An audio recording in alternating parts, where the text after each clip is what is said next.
Smile in my shoes, listen to my blues.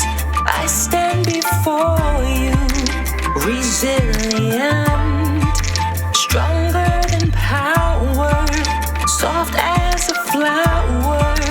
I know the hour, I am the times.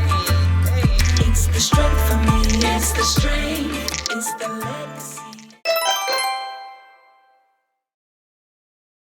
I'm Gwen McKinney, Unerased creator. Welcome to the May edition of Amplified, and our theme is Mothering Ourselves, Wit and Wisdom. We'll be featuring luminaries, activists, thought leaders who will help us mark Mother's Day. We come into this world as girl babies, socialized and gender-focused mores that sometimes liberate and other times harness us. But always we begin life tied to the legacy of our mothers. More than maternal instincts, a common thread for all of us, whether we give birth or not, is that early bonding between mother and daughter. We are all someone's child, whether she's here with us or has joined the ancestors. Maybe she's called mommy, auntie, nana, big mama, but we carry her light and love in our hearts. As the life givers, she helped us.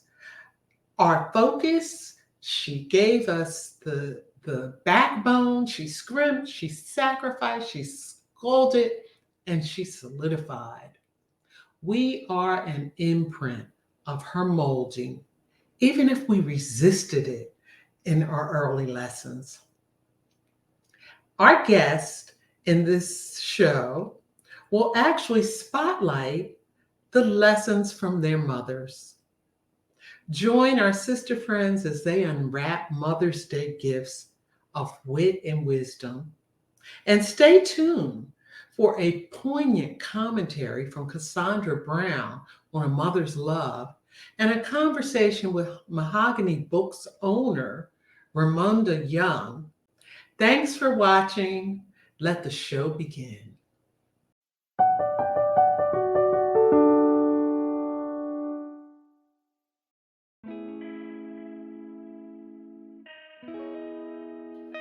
So my Aunt Carrie, she's my great aunt, and she was my grandmother's sister. She raised me when she was around 65 years old. She took me on and raised me from the years between 8 years old and beyond.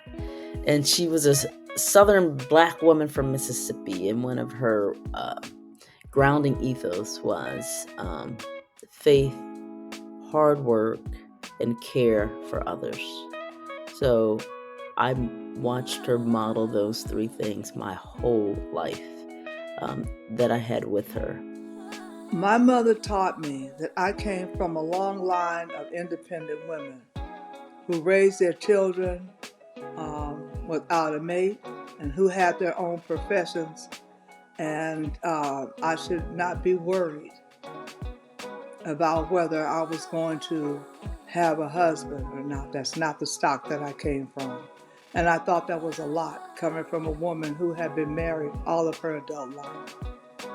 My mom definitely has a lot of gems that are with me, a lot of lessons that she's passed on over the years and that she continues to.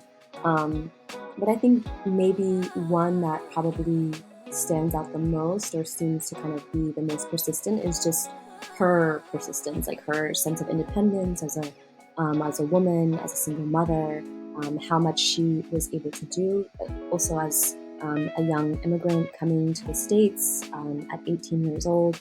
There's so much that she had to kind of teach herself. So her resourcefulness, her innovation, even though she had like a short amount of time to absorb that from her own mother, I think that like the circumstances that she was placed in really kind of pushed her to make so much out of very like limited circumstances, or to really kind of figure things out on her own. So that very much is something that stays with me and kind of puts me to shame when I'm struggling. It's hard to share one lesson because my mom had such a powerful impact on my life. I think two things I would share. One was pray. Pray. She was a very prayerful woman. At her peak, she was at Mass every day because she believed in prayer and in God's intervention. The other thing is put one foot in front of the other. Anytime you had a setback, she just said, well, put one foot in front of the other. And that was one of her sayings. One of the things that I would say that my mother taught me was maybe intentional and also unintentional at the same time. And that was the ultimate price of selflessness. She was a person who worked very hard, did for a lot of people, whether she knew them, whether she didn't know them. For example, she worked maybe 65 to 75 hours a week, had me to deal with as well, gave resources and finances to friends and family, even when she was in debt, continuously took care of everyone around her in a number of different ways. And I think the lesson that I learned from that was really the cost of selflessness, of true selflessness. And I think that's a good thing and a bad thing. I think she paid it ultimately in her life, right? It got to a point where, she had some autoimmune diseases, and even though you're able to suppress your emotions, your body keeps count. So one lesson that my mom taught me, and I would say indirectly, was not to cuss in public. So when I was about 5 years old, we lived on the third floor, and I was hanging out the third floor window, and my brother was downstairs down in the backyard. And hanging out that window, I yelled out, "You fucker!" And so, of course, my mom heard me, and she said, "Come here." She took me in the bathroom, and she just rubbed this bar of soap in my mouth and then had me go in my bedroom. And so that has taught me not to cuss in public. And I asked her probably about 10 years ago, did she remember it? And she says, "No, I don't remember doing that." And I'm like, what? Man, that was the most traumatic thing that happened to me. So I don't cuss in public. I try not to anyway. Two lessons that I will carry with me for all my life. My mom is no longer with us. She is deceased just 2 years ago. So I miss her dearly every day, but I hear her voice in my ear all the time. And there were two big lessons that she taught me. One is a closed mouth won't get fed. The second one that she loved to say is, "Barbara, communications is everything." Yes, my mother was so important in my life. One of the things that she taught me was that you decide who you want to be in life, and that you hold on to that and don't let anybody else decide for you who and what you should be. And that's something that I've held on to throughout my life. And I will tell you, in the time that she has been living with us, it has reminded me of the biggest lesson that I learned from her, or at least one of the biggest lessons. And that is to never take no for an answer, and to never give no as an answer when you are trying to motivate and encourage someone. My mother never told me no. She never told me I couldn't do any of the things I wanted to do, nor did she ever tell me I couldn't be what I wanted to be in my wildest dreams. So my Aunt Carrie, who was older when she raised me, shaped who I am today because she stood in the gap for me when I was orphaned and no longer had a mother. And being a Black woman who grew up in the South, who then migrated to Detroit, who worked hard her whole life to buy a home, to buy a car, to create a safe place for me to live in. Pretty much modeled for me a self-sacrificial person who, if you think about it like Christ, laid down his life so that others could live. I saw modeled in my aunt a person who essentially laid down her life so that I can live. So that is the sustaining example that she has left for me, to live your life in such a way that you can give life to others. My mother taught me never to run from a fight. She didn't want me starting any, but she didn't want me running from it. And that sort of shaped my life. Well, my mom quite literally shaped my identity. My middle name is her first name. There's this Ethiopian naming convention where typically the father's first name is the child's last name, and there's an ability to kind of follow or trace the patrilineal kind of footprint or imprint on the family, but not so much of the woman and the matrilineal connection. So my mom, as probably, somebody who doesn't identify as a feminist per se, but is very much one, came here and decided that she was going to include her mother's first name as her middle name, so that both her parents would be represented in her name. And she passed that tradition on to my sister and myself. And so I'm very proud to bear her name. And I think it's a really cool and, again, like innovative tradition that she established, and some of her friends kind of picked up too. Whew. Well, my mother was definitely a critic. She was very vocal. When I ran for public office in 1984, she dug up her scrapbook where there was a picture of her having testified before the San Francisco Board of Supervisors about the rights of divorced women. And she said, "You're not the only one with a microphone." So she was very vocal, and she was very confrontive, but in a nice way. I didn't get the nice part, but I got the confrontive part. But she basically knew how to tell truth to power, and I think I do as well. So she taught me how to be very efficient and very productive. And it's so funny, we were having some of these conversations when she was sick. And one of the things that I told her, and was kind of joking but was very serious, was as I was growing up, one of the things she consistently told me was, walk like you have a purpose, walk like you have somewhere to be. I'm learning literally to value the productivity and the efficiency that she instilled in me, those soft skills, the professionalism.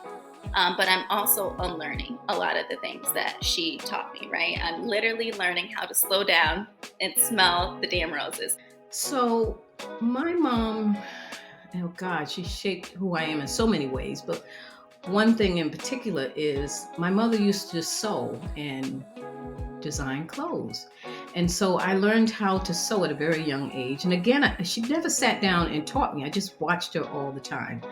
And I was making clothes when I was in middle school. Didn't have a sewing machine. I could make a pair of pants by hand. And so whenever I look at clothes that I've made over the years, that really makes me think of my mom, because that was because of her. And currently in the Smithsonian Museum of African American History and Culture, they have 3 of my designs, one of them that I made when I was 15, in the Cornrows and Company collection. So it's not on display yet, but I would have never expected that. And that was because of my mom, watching her sew when I was young. My mom was amazing. She always stood up for me. When I look back, I was an unusual child.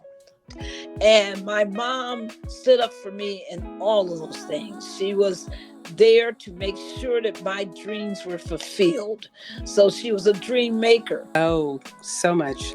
I always wanted to emulate my mother. She was such a good soul, a very good woman, but she was very stern in her opinions, in her passions, in her beliefs.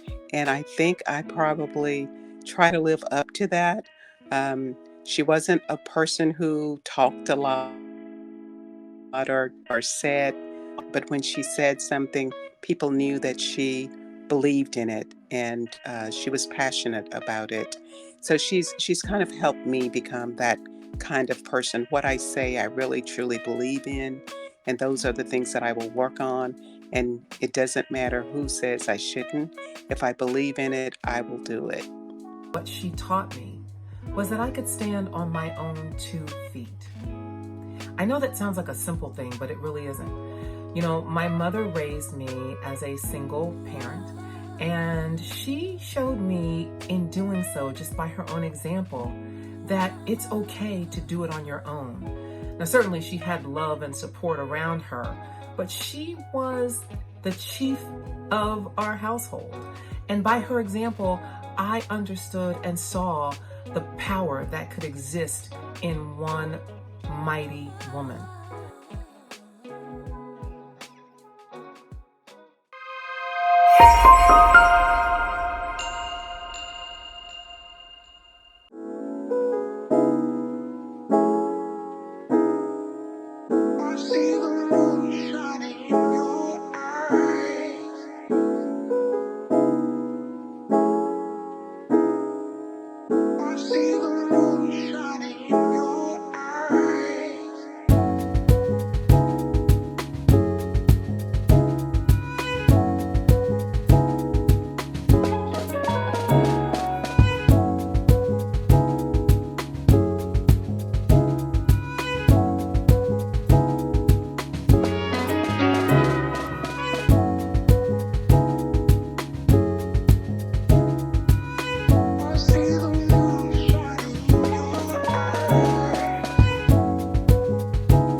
Listen, y'all, the slave catchers are riding, and they've set their sights on my favorite firstborn son.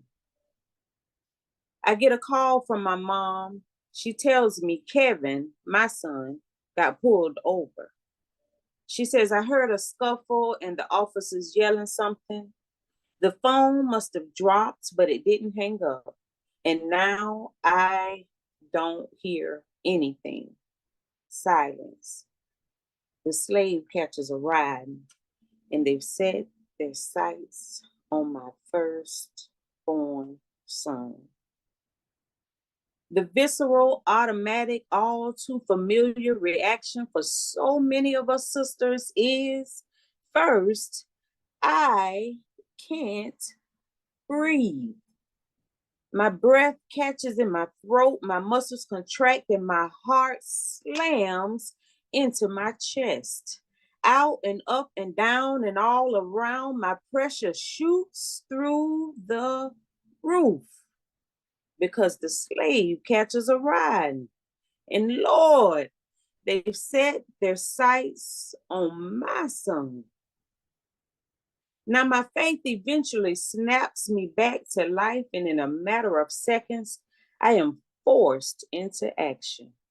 The first of which is to pray. Yet, for the next 2.5 hours, I still can't breathe.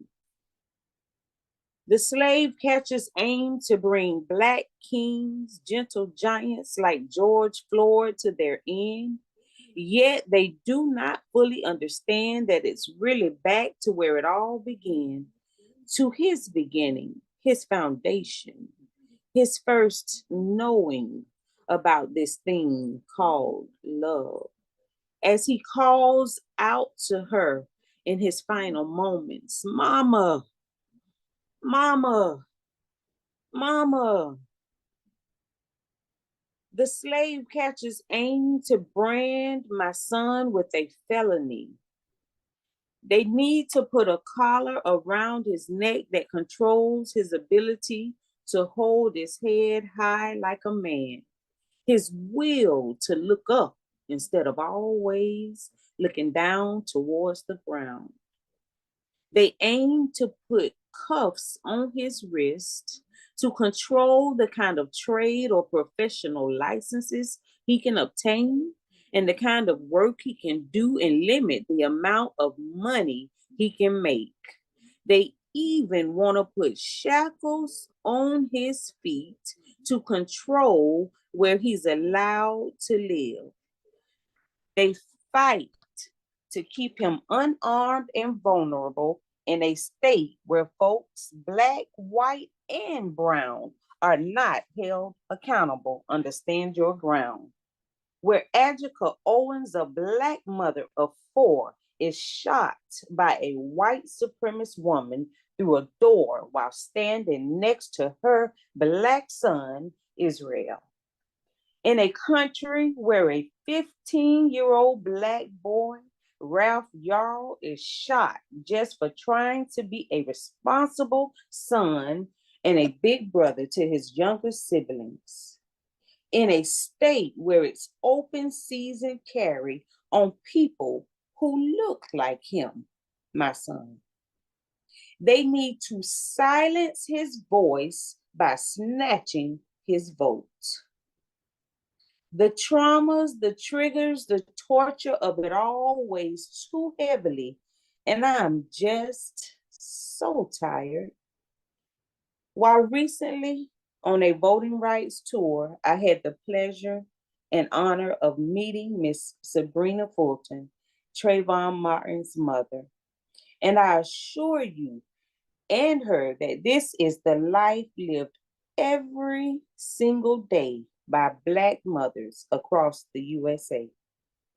In the fight to survive the slave catchers, nothing is more powerful or more everlasting than a mother's love.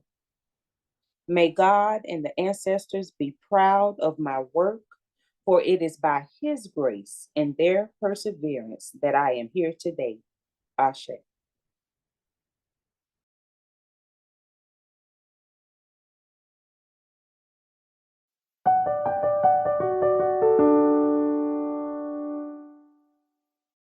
What you have is not just a bookstore with Mahogany Books. You have a full movement, and I want to hear about how that movement began, because maybe it didn't begin as a movement, but it certainly came from something, some idea, something that you had with your husband, Derek. So tell me about that. Absolutely. So it's funny. We had two sparks, and we have it's two owners, myself and my husband Derek, as you mentioned. And so for me, my spark, I was born into not born, I was raised in Tulsa, Oklahoma, and never was exposed to Black books until I got to college. Shout out to Langston University, my HBCU. But growing up in Tulsa, I grew up maybe a couple of miles from Black Wall Street. And for all of my life, most of my life, I never knew Black Wall Street was even there.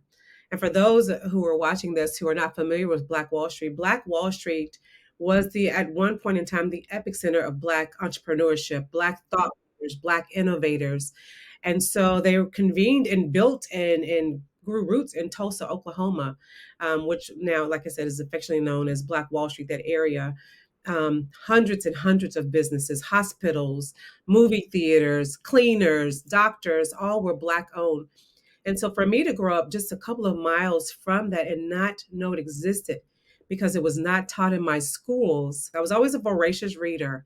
But that being exposed to Black books in college and not being aware of my Black history until I got older was the perfect kind of place to start with creating a bookstore. Also, I have a degree in business, so I love business, community, and culture, and books allow us to encompass all those. So now you have 2 locations and you're in the airport, right?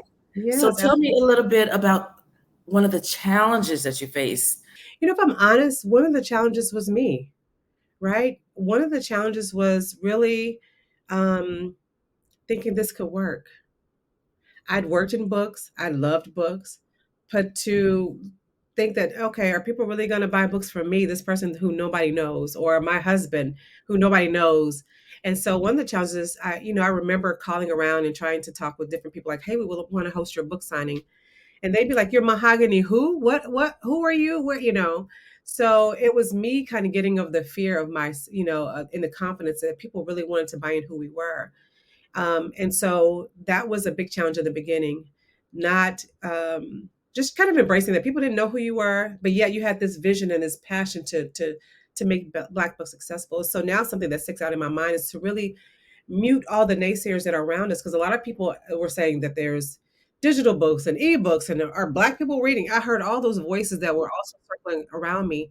So I had to mute all those naysayers and at that point turn up my own voice, because now I had bought the Kool-Aid. I talked to my husband. We're doing this thing.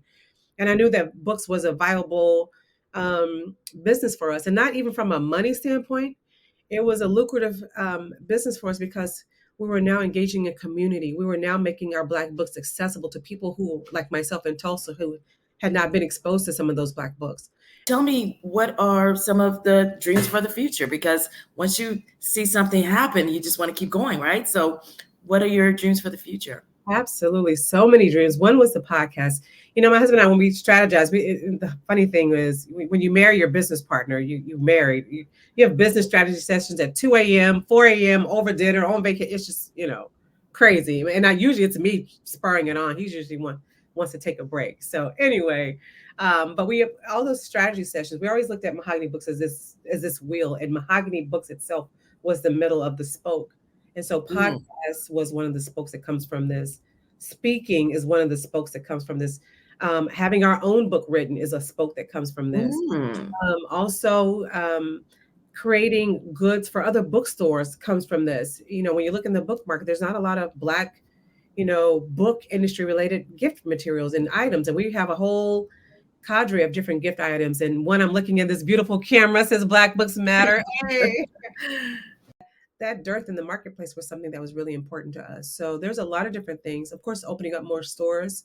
Our goal is to have another store open by the end of this year. We'll see. We have our fingers crossed. Speaking of books, our theme this month is mothering ourselves, wit and wisdom. Can you share some books that speak to that theme? It's a very broad theme, but I was wondering if you have a couple of books. I was telling you that we were going to be discussing this. Can you recommend a couple of books under that theme? I'm a bookstore owner. I have books. And some at first I was going to look for all these new books, but now I'm going to bring out books that really speak to me. And some are newer, but one that I've enjoyed is called, it's by Sheila Johnson. It's called Walk Through Fire.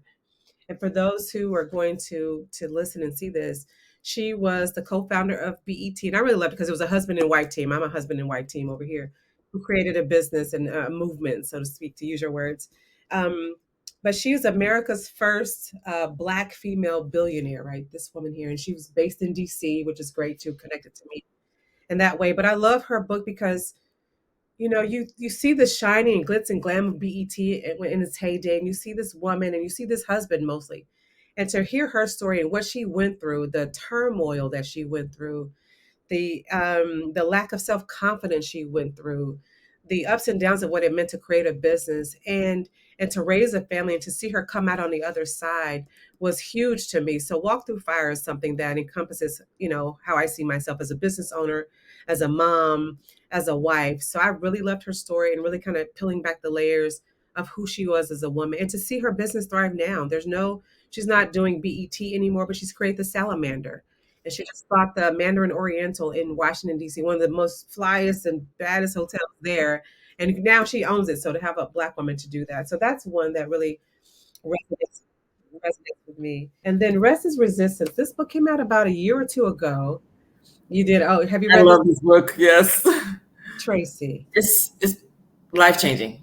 Life-changing. Rest is Resistance has now impacted how I run our business, how I work with our teams, how I engage with our team members, and really making sure that they have a separation. I was talking earlier that I'm having strategy meetings with my husband at 2 a.m. and 4 a.m. But I'm really teaching them and myself, right, to not do that, to really have some separation, to really rest, and to really step back and take take inventory of what are we doing this? Why are we working so hard? Why are we doing it? For what reason? Is it to make money? Is it because we're in this capitalistic society that's just money, money, money, work, work, work till you burn out? What is it? So it really made me examine, why are we doing this? Why am I going so hard for my books? And how do I make space for me? Right. Make space to go get my little nails done. I'm zooming in so y'all can see I love my nails. Shout out to Nail Bed and Bar, another Black-owned business in DC. But how am I making time for myself? How am I separating this and not getting caught up in this rat race of just money, of just visibility, but really being authentic to why I'm doing this business? So we deserve downtime just to read. It doesn't have to be for academic purposes or to learn business, but just to read. So this is like a fun romance series.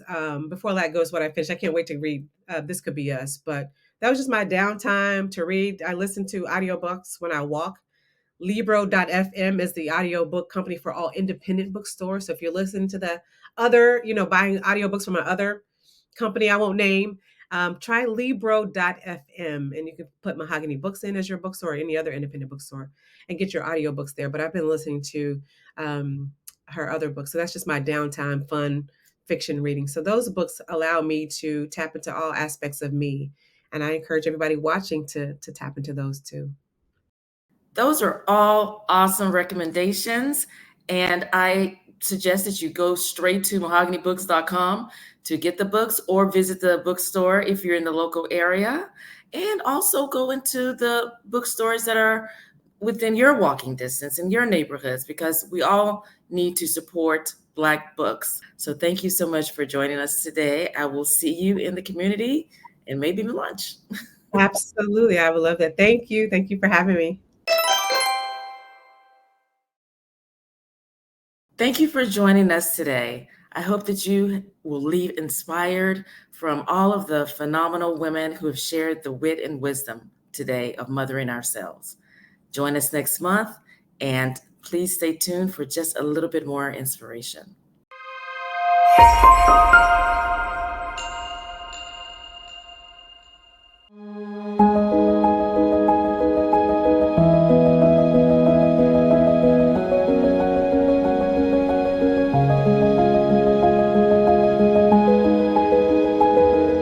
Austin Colvin never asked for a lot. The Montgomery teenager had to take a load off on a crowded bus. A white woman was standing, and the bus driver demanded she give up her seat and move to the back of the bus. At the tender age of 15, Claudette, pregnant, unmarried, and determined to strike a blow against Jim Crow, refused to move. She sparked a fire that changed the course of history. She said the hand of Harriet Tubman was pushing down on one shoulder and Sojourner Truth on the other. She would not be moved. Handcuffed, arrested, and forcibly taken from the bus, that day she brought the revolution to Montgomery and launched one of the most consequential campaigns of the 20th century. 9 months later, Rosa Parks and Dr. King took the Montgomery bus boycott to the national stage. Claudette Austin Colvin started the storm. Her act of resistance, refusing to get up, is a testament to taking a stand.